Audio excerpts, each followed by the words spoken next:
It's that things have reached a stage where there are now enormous differences happening, much more so than before. It's only recently been the case that we can remember everything about your life, that there's enough storage around to just never have to delete everything, never have to forget anything. It's only been recently that we can really cheaply have real-time video conferences across the world, and we all kind of knew it was coming, and those of us in the computer business sort of said, it's coming, it's coming, it's coming, but now it's here.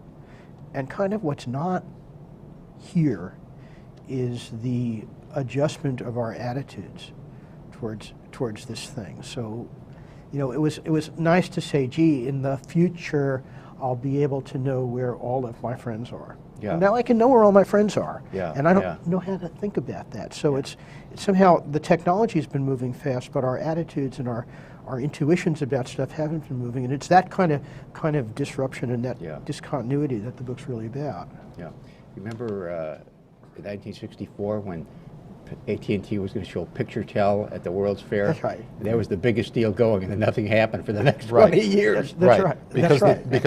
Because various technological growth factors took a while to reach the stage where all of a sudden these things which science fiction writers predicted might someday be possible, you know, actually became possible, and moreover became possible over a period of a very few years, and young people, you know, people who are now teenagers or young adults, in some ways have never known the world any differently than the fact that everything is communicable everywhere instantly. Everything can be constantly remembered. Harry, this is fundamentally, if I understand your book correctly, this is fundamentally due to the vast increase in capacity due to Moore's law, due to better algorithms, which you can explain what algorithms are, all of which has created such fantastically immense capacity in such a very short period. Is that roughly right? Yeah, I think there's a series of technological changes, and they're driven by some common underlying changes in electrical engineering or advances in electrical engineering. So Hal mentioned the first and most important one, the capacity to store everything. There's huge increases in storage.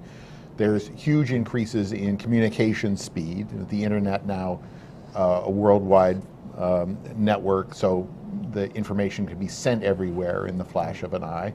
There's huge increases in processor speed, so that the algorithms, the processing methods that are needed for recognizing faces in photographs and doing that kind of thing now actually work.